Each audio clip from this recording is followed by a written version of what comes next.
आदाब दोस्तों और बुज़ुर्गों, आज का जो प्रोग्राम है बहुत अहम है और तारीख़ी भी। और अहम इसलिए कि हम सब पत्रकार रोज़ाना प्रोग्रामों में जाते हैं, जलसों में जाते हैं, कॉन्फ्रेंस में जाते हैं, लेकिन उन प्रोग्रामों में हम सब रिपोर्टर के हैसियत से जाते हैं। उस प्रोग्राम की रिपोर्टिंग करने के लिए जाते हैं, रिकॉर्ड करने के लिए जाते हैं, उनकी ख़बरों को छापने के लिए जाते हैं। आज के इस प्रोग्राम में हम रिपोर्टिंग करने नहीं आए हैं, ख़बर लिखने नहीं आए हैं, बल्कि स्पीकर बनकर आए हैं, मेहमान बनकर आए हैं, और ऐसा मौका बहुत कम मिलता है। एक और अहम बात ये कि प्रोग्राम का जो उन्वान है, इस उन्वान से बहुत सारे प्रोग्राम यानी जर्नलिज़म के इशू पर, सहाफ़ियों के इशू पर प्रोग्राम होते रहते हैं, लेकिन वहाँ बोलने वाले पॉलिटिशियन होते हैं, दानिश्वर होते हैं, प्रोफेसर होते हैं। सहाफ़ियों को वहाँ भी सुनना पड़ता है, उनके मसाइल क्या हैं, इश्यूज़ क्या है, उसको बोलने का मौका नहीं दिया था। लेकिन आज ख़ुद हमें अपने मसाइल पर बोलने का मौका दिया जा रहा है, इसलिए प्रोग्राम बहुत अहम है। और इसके लिए मैं जामिअतुल क़ासिम के मोहतमीम जवान साल क़ारी ज़फ़र इक़बाल मदनी साहब और इस जामिया के सदर मुदर्रिस मुफ्ती अंसार क़ासिमी साहब और सीमांचल डेवलपमेंट फ़रंट के सेक्रेटरी जनाब शाहजहाँ शाद साहब को मुबारकबाद पेश करता हूँ कि उन्होंने इस अहम मौजू का इंतखाब किया है और हम सब सहाफ़ियों को यहाँ पर बुलाया है। हज़रात, इस प्रोग्राम के उन्वान को और आप सबको यहाँ इकट्ठा देखकर मुझे खुशी हो रही है और इस बात का इत्मीनान भी है कि हज़रत अक़दस मौलाना मुफ्ती महफूज़ुर रहमान उस्मानी साहब नव्वरल्लाहु मरक़दहू, जो इस इदारा के संस्थापक और फाउंडर हैं, उनकी रूह को खुशी मिलेगी कि उनके जो जानशीन हैं, उनके जो बच्चे हैं, उनके जो असातिज़ा हैं, उनके नक्शे कदम पर काम कर रहे हैं। क्योंकि मुफ्ती महफूज़ुर रहमान उस्मानी सिर्फ़ मदरसा खोलना नहीं जानते थे, बल्कि वो एक आलमगीर शख्सियत थे। उनकी फ़िक्र ये थी कि हर उस मैदान में काम किया जाए जिसकी वजह से सब लोगों को तरक्की करने का मौका मिले, आवाम के मसाइल हल हों, लोगों की परेशानियां दूर हो। चुनांचे इसका आगाज़ उन्होंने एक मदरसे से किया और पहले मदरसा कायम किया। उसके बाद उन्होंने ज़रूरत महसूस की तो यहीं पर एक मेडिकल कॉलेज की बुनियाद भी रखी। मेरे ख़्याल में वज़ीर आला नीतीश कुमार साहब उस मौका पर तशरीफ़ भी लाए थे। आगे चलकर उन्होंने एक यूनिवर्सिटी की भी बुनियाद रखी, इमाम बुखारी यूनिवर्सिटी। काम अभी अधूरे हैं, ज़मीनें उन्होंने ख़रीद ली थी, लेकिन ये काम आगे होगा और उम्मीद है सब काम आगे बढ़ाएंगे। वो यहीं पर नहीं रुके, बल्कि उन्होंने सीमांचल डेवलपमेंट फ़रंट भी कायम किया कि जितने नौजवान हैं, एक्टिविस्ट हैं, उन सबको जोड़ा जाए, इकट्ठा किया जाए और लोगों के अंदर समाजी बेदारी पैदा की जाए, सियासी बेदारी पैदा की जाए, तालीमी बेदारी पैदा की जाए। जो एक्टिविस्ट होते हैं, जो सोशल कामों में दिलचस्पी रखते हैं, उनको जमा किया जाए, उनका बड़ा कंट्रीब्यूशन है। और आज उसी बैनर तले ये प्रोग्राम हो रहा है, जिसके लिए मुबारकबाद के हकदार हैं सभी लोग। मैं ख़ुद उनका बेहद ममनून हूँ कि उन्होंने मुझे हमेशा और हर कदम पर सपोर्ट किया। मिल्लत टाइम्स का इजरा मुफ्ती उस्मानी नव्वरल्लाहु मरक़दहू के प्रोग्राम में हुआ था और हर कदम पर उन्होंने आगे बढ़ाया, हर जगह सपोर्ट किया। तो ऐसे लोग बहुत कम होते हैं जो हर मैदान में काम करते हैं, काम करने वालों को आगे बढ़ाते हैं। और मुझे खुशी इस बात की हो रही है कि उनके साहिबजादे, उनके जो जानशीन हैं, उनके जो शागिर्द और असातिज़ा हैं, वो इसी नक्शे कदम पर काम कर रहे हैं। दोस्तों और बुज़ुर्गों, आज का जो मौजू है मुल्क की तामीर में मीडिया का किरदार, यकीनन मुल्क की आज़ादी का मामला हो या डेमोक्रेसी का मामला हो या जमहूरियत को मजबूत करने का मामला हो, हर जगह मीडिया का अहम किरदार रहा है। लेकिन मीडिया का अहम किरदार उस वक्त माना जाता है जब आप सच्चाई को पेश करेंगे, जो कुछ हो रहा है उसको लिखेंगे, उसे बताएंगे। उसी वक्त मुल्क की तामीर में मीडिया का किरदार होगा।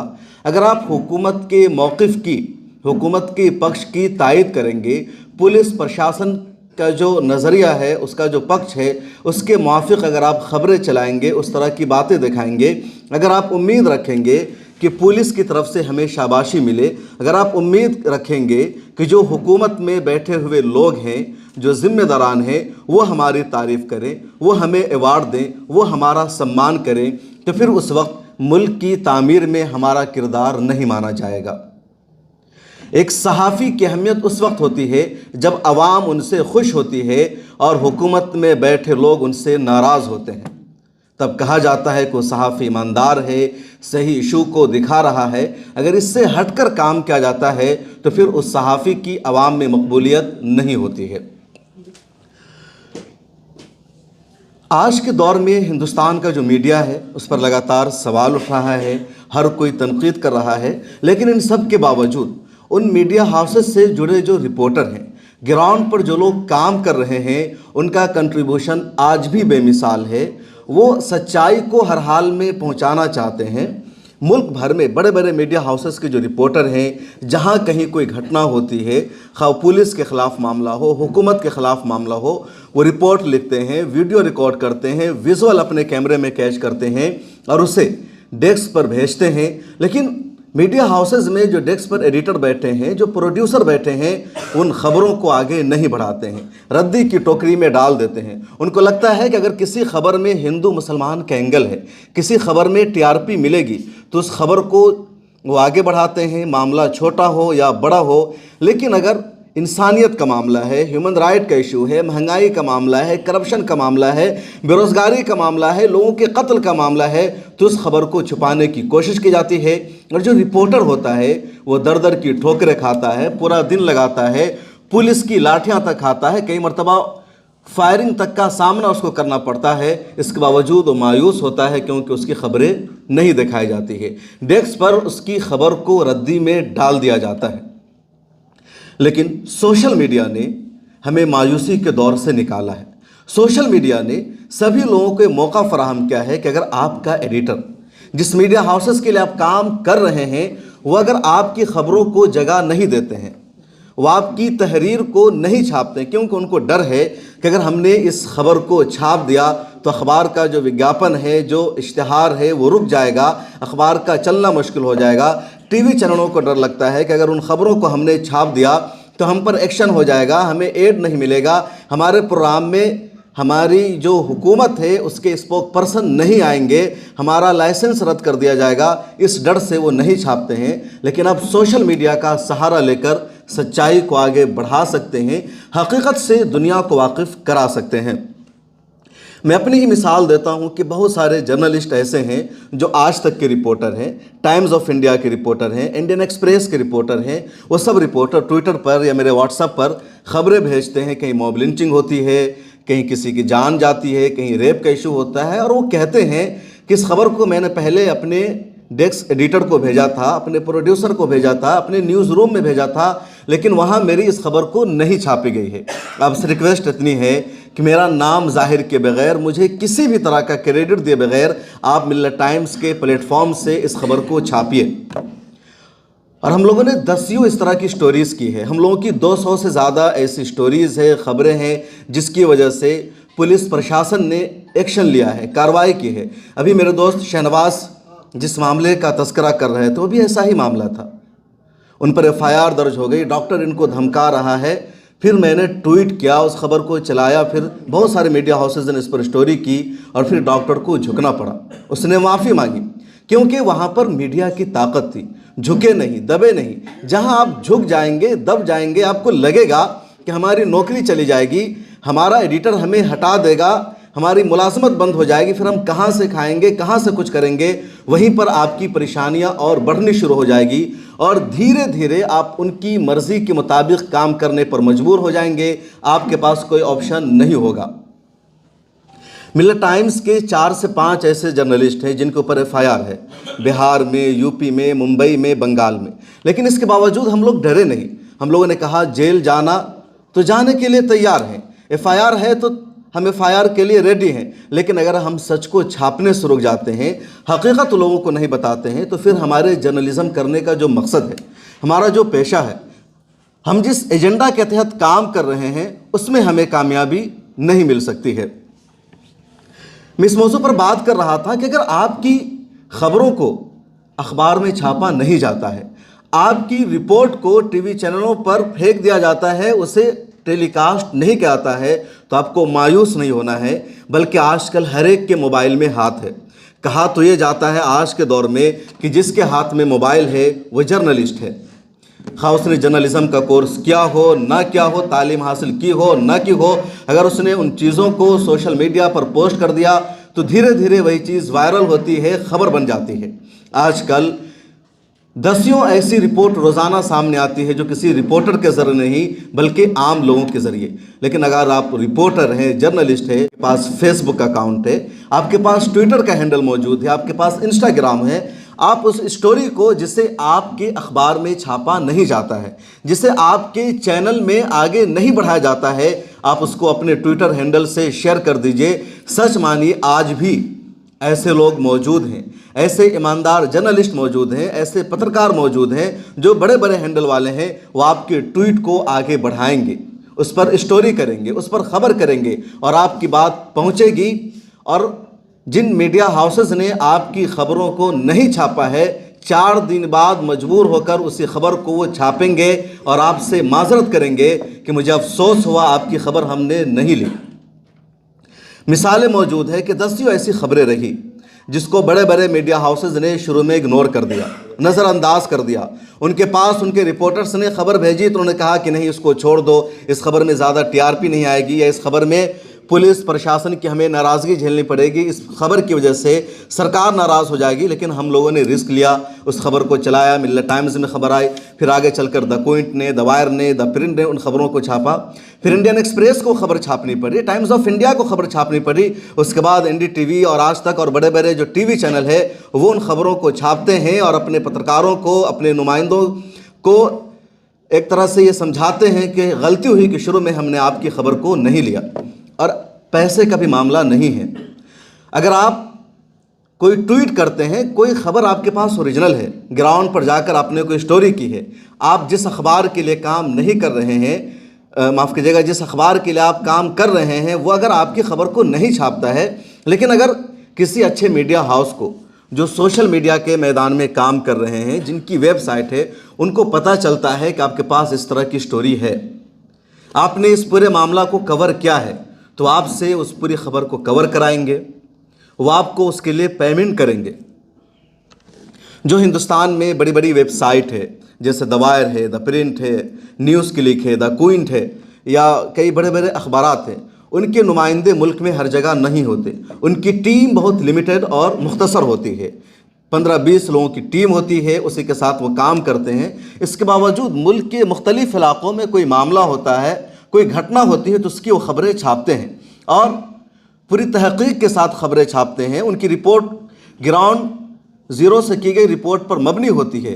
तो बहुत कम ऐसा होता है जहां वो अपने रिपोर्टर को दिल्ली से, मुंबई से या जहां उनके हेड ऑफिस से भेजते हैं, बल्कि ज़्यादातर आप जैसे पत्रकारों से वो कांटेक्ट करते हैं, राब्ता करते हैं, वो पूरी स्टोरी लिखवाते हैं और एक एक स्टोरी का 10-10 हज़ार रुपया पे किया जाता है। इतनी बड़ी रकम दी जाती है क्योंकि आपने रिस्क लिया है। जो घटना की जगह थी वहां पर आप जाते हैं, आप पुलिस से बात करते हैं, जो विक्टिम है आप उनसे बात करते हैं, कोई गवाह मौजूद है आप उनसे बात करके स्टोरी करते हैं, तो आपकी खबर को अहमियत दी जाती है, आपकी खबर को छापा जाता है। अगर आप अंग्रेज़ी नहीं जानते, अगर आप हिंदी में लिख सकते हैं तो हिंदी में खबर ली जाती है, फिर डेस्क पर उसका इंग्लिश में तर्जमा किया जाता है। अगर आप उर्दू जानते हैं, उर्दू में अगर ऐसी स्टोरी आप करके देते हैं, उस खबर को हिंदी और अंग्रेज़ी में करके छापा जाता है। ज़ुबान मैटर हमेशा कभी नहीं करता है, बल्कि मैटर ये करता है कि आपकी स्टोरी कैसी है, आपने खबर को किस अंदाज से लिखा है, आपने क्या जो विक्टिम है बराह रास्त उनसे बातचीत की है, क्या पुलिस से प्रशासन ने अब सच उगलवाने की कोशिश की है, क्या आपने कोई स्टिंग ऑपरेशन क्या है। ऐसी अगर कोई खबर होती है तो आज भी एक एक स्टोरी को अहमियत दी जाती है और एक स्टोरी ऐसी होती है जो एक पत्रकार को एक बड़ा पत्रकार बना देती है, जर्नलिस्ट बना देती है और फिर पूरा हिंदुस्तान उसकी तारीफ़ करने पर मजबूर होता है। मसाइल सामने आते हैं, एफआईआर दर्ज होती है, एक्शन होता है, लेकिन ऐसे मौका पर आपको डरना नहीं है बल्कि डटे रहना है। कुछ भी आपके साथ होता है, आप ट्विटर खोलिए और 2 लाइन ट्विटर पर लिख दीजिए। 10 ऐसे लोग हैं जो रीट्वीट करेंगे, आपका साथ देंगे, आपके लिए आवाज़ उठाएंगे। हम लोग ऐसे हज़ारों लोगों का साथ देते हैं। प्रेस क्लब ऑफ इंडिया से आप सब लोग अच्छी तरह जानते हैं, मैं 1 साल उसका इलेक्टेड डायरेक्टर रहा, अभी भी मैं उसकी कोर कमेटी का मेंबर हूँ। मुल्क भर में जहाँ कहीं भी किसी सहाफ़ी के साथ ऐसा होता है, हमारे पास इन्फॉर्मेशन आती है, खबर आती है, हम लोग उसके लिए आवाज़ उठाते हैं, ट्वीट करते हैं। और जब प्रेस क्लब ऑफ इंडिया से कोई ट्वीट आता है, प्रेस क्लब ऑफ इंडिया की तरफ से कोई स्टेटमेंट सामने आता है, तो फिर पुलिस पर दबाव पड़ता है, पुलिस को झुकना पड़ता है। कई मरतबा एडिटर गिल्ड्स और प्रेस क्लब ऑफ इंडिया की रिपोर्ट की वजह से, उनके स्टेटमेंट की वजह से एफआईआर को वापस लेना पड़ता है। अगर इसके बावजूद पुलिस एफआईआर वापस नहीं लेती है, पुलिस ठान लेती है कि हमें इस सहाफ़ी को जेल भेजना है, मुकदमा को आगे बढ़ाना है, तो प्रेस क्लब ऑफ इंडिया ने हाल ही में लीगल एड देने का ऐलान किया है कि हम ऐसे पत्रकारों की मदद करेंगे, कानूनी सपोर्ट उनको करेंगे, लेकिन पत्रकारों पर जुल्म हो, अत्याचार हो, इसको बर्दाश्त नहीं किया जाएगा। इन दिनों जो डिजिटल पत्रकार हैं या जो सोशल मीडिया पर काम कर रहे हैं, उनको सबसे ज़्यादा क्रिटिसिज्म का सामना करना पड़ता है। ख़ास तौर पर जो देहातों में छोटी जगहों पर यूट्यूब चैनल चला रहे हैं या फेसबुक पेज चला रहे हैं, उनको कुछ लोग समाज में इज्जत और अहमियत नहीं देते हैं। कहते हैं ऐसी हर कोई यूट्यूब खोलकर बैठ जाता है, हाथ में माइक ले लेता है, कोई फेसबुक पर काम कर रहा है उसकी अहमियत नहीं, कोई वेबसाइट पर काम कर रहा है उसकी अहमियत नहीं। जबकि सच्चाई ये है कि अगर आजकल कोई भी खबर बनती है, किसी मजलूम को इंसाफ मिलता है, तो इन्हीं सोशल मीडिया के ज़रिए। प्रिंट अखबार या जो बड़े बड़े मीडिया हाउसेस हैं, जब सोशल मीडिया पर वो खबर वायरल होने लगती है, लगातार लोग इसको शेयर करते, तब उनको लगता है कि नहीं, इसको खबर में लाना होगा, इसको कवर करना होगा, वरना हमारी बदनामी हो जाएगी। और फिर उन चीज़ों को अखबारात में जगह मिलती है। इसलिए जो लोग यूट्यूब चैनल चला रहे हैं, उनके 1000 सब्सक्राइबर हो या 1 लाख सब्सक्राइबर हो, इससे मैटर नहीं करता। मैटर ये करता है कि वो किस तरह की खबरों को दिखा रहे हैं, किस तरह के इश्यूज़ को कवर कर रहे हैं। कई मरतबा ऐसी रिपोर्ट होती है जिसके व्यूज़ सिर्फ 100 होते हैं यूट्यूब पर, लेकिन वो 1 लाख व्यूज़ पर वो रिपोर्ट भारी पड़ जाती है, उस खबर का असर होता है और ऐसे पत्रकारों को सम्मानित भी किया जाता है। आजकल जो यूट्यूब चैनल या सोशल मीडिया पे काम करने वाले हैं, उन पे सरकारें बंदिशें लगाने लगी है, पुलिस उनके ऊपर कार्रवाई करती है। कई ज़िलों में, इलाकों में पुलिस ये कह देती है कि यूट्यूब चैनल को अहमियत नहीं दी जाएगी, सोशल मीडिया पर काम करने वालों को मान्यता प्राप्त नहीं है, आप डीएम की जो प्रेस कॉन्फ्रेंस है उसको कवर नहीं कर सकते, थाने में नहीं जा सकते, इस तरह रोका जाता है। क्योंकि उनको अच्छी तरह पता होता है कि ये जो रिपोर्ट करके ले जाएंगे, इसको हम रोक नहीं सकते हैं, इन पर हम पाबंदी नहीं लगा सकते हैं। लेकिन कोई दैनिक भास्कर का रिपोर्टर है, इंडियन एक्सप्रेस का रिपोर्टर है, हिंदुस्तान का रिपोर्टर है, तो प्रशासन को अच्छी तरह पता है कि अगर रिपोर्टर ने रिपोर्ट लिखकर भेज भी दिया, तो डेस्क पर हमारा आदमी मौजूद है, वो इस खबर को आगे नहीं बढ़ाएगा, उसको रोक दिया जाएगा। लेकिन सोशल मीडिया वालों को रोका नहीं जा सकता। तो इस तरह कहा जाता है कि आप सोशल मीडिया पर काम कर रहे हैं, इसलिए आप डीएम की या बड़े अधिकारियों की प्रेस कॉन्फ्रेंस कवर नहीं कर सकते हैं। सच्चाई यह है कि जो अहमियत उनको है, इनको भी है। भले ही उनको प्रॉपर जर्नलिस्ट मानते हैं, सोशल मीडिया पर काम करने वालों को कहा जाता है कि आप जर्नलिस्ट नहीं, लेकिन जर्नलिज्म ये है कि जो कुछ हो रहा है, जो कुछ समाज में चल रहा है, उसको दिखाना, उसको पेश करना, यही जर्नलिज्म है। और हिंदुस्तान का कानून इसकी इजाज़त देता है। अभी तक जो आईबी मिनिस्ट्री है, इंफॉर्मेशन एंड ब्रॉडकास्ट मिनिस्ट्री, उसने सोशल मीडिया के सहाफ़ियों के लिए बाज़ाब्ता कोई कानून नहीं बनाया है। उनकी तरफ से हमेशा यही कहा गया, कई मरतबा कानून लाने की बातचीत होती है, धमकियाँ दी जाती है, इस तरह कानून लाया जाएगा, इस तरह मुश्किल होगी, लेकिन अभी तक यही है कि जो जर्नलिज्म के इथिक्स है, जो रूल और रेगुलेशन है, जो जर्नलिज्म के एक प्रिंसिपल्स बने हुए हैं, उसके मुताबिक आप काम कीजिए, खबरों को दिखाइए।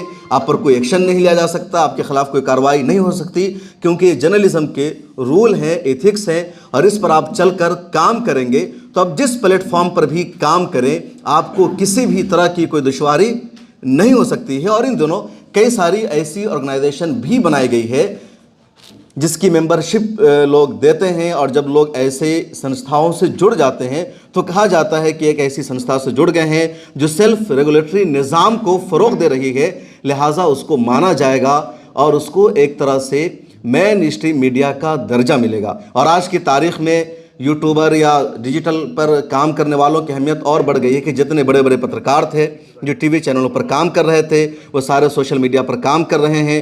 तो कल यही लोग सोशल मीडिया पर काम करने वालों को हकारत की निगाहों से देखते थे, उनको हल्के में लेते थे, लेकिन आज जब खुद उनकी संस्था में उनकी जॉब जा रही है, उनकी नौकरी ख़त्म हो रही है, तो वो सोशल मीडिया का सहारा ले रहे हैं, वो भी सब्सक्राइबर की भीख मांगते हैं। तो जो कल चिढ़ाते थे, आज वो भी यही हैं। और अब कोई मेन स्ट्रीम नहीं रह गया, बल्कि जिसको देखा जाता है, जिसको पढ़ा जाता है, जिस मीडियम को सुना जाता है, वही मेन स्ट्रीम है। एक ज़माने में मेन स्ट्रीम का मीडिया अखबारात हुआ करता था, प्रिंट हुआ करता था, फिर रेडियो का ज़माना आया, लोग उसको सुनते थे, उसके बाद टीवी चैनल का ज़माना आया, वो मेन स्ट्रीम का हिस्सा बन गया। आज सिर्फ 80 नहीं बल्कि 90% लोग मोबाइल पर ख़बरों को देखते हैं, पढ़ते हैं, सुनते हैं। यहाँ तक कि जो बड़े बड़े चैनल हैं उनको भी सोशल मीडिया के ज़रिए ही देखा, पढ़ा और सुना जाता है, टीवी चैनलों के ज़रिए नहीं, सेटेलाइट के ज़रिए नहीं, केबल के ज़रिए नहीं। इसलिए आज की तारीख़ में यही मेन स्ट्रीम मीडिया है, और जो लोग जिस मैदान में काम कर रहे हैं वो मेन स्ट्रीम का मीडिया है। उन पर हम सबको प्राउड है, और वो जितना आगे बढ़ेंगे उन सबको हमें आगे बढ़ाने की ज़रूरत है। आज की इस मजलिस में मैं इसी पर इक्तफ़ा करूँगा और आप सबसे यही कहूँगा कि आप सब काम करते रहिए। जो इस तरह की संस्था बनी है, ऑर्गेनाइजेशन बनी है, उनसे जुड़िए। आजकल हम लोगों ने भी डिजिटल मीडिया में काम करने वालों को जोड़ने के लिए, उनकी ट्रेनिंग के लिए, उनको मरबूत करने के लिए, उनको वर्कशॉप कराने के लिए, नैरेटिव बिल्डिंग के लिए कोगेटो मीडिया फाउंडेशन बनाया दिल्ली में। मकसद यही है कि जो लोग देहातों में काम करते हैं, ज़िली सतह पर काम करते हैं, उनको बहुत ज़्यादा टॉर्चर किया जाता है हर तरफ के लोगों से। तो ऐसे लोगों को कैसे मदद की जा सकती है, उनको कैसे स्ट्रॉन्ग किया जा सकता है, कैसे मजबूत बनाया जा सकता है, तो यही मकसद है। और आप सब लोग बेहतर काम कर रहे हैं। आप सब लोगों को दिल की गहराइयों से मुबारकबाद और बेहद शुक्रिया कि आप सब ने मुझे सुना।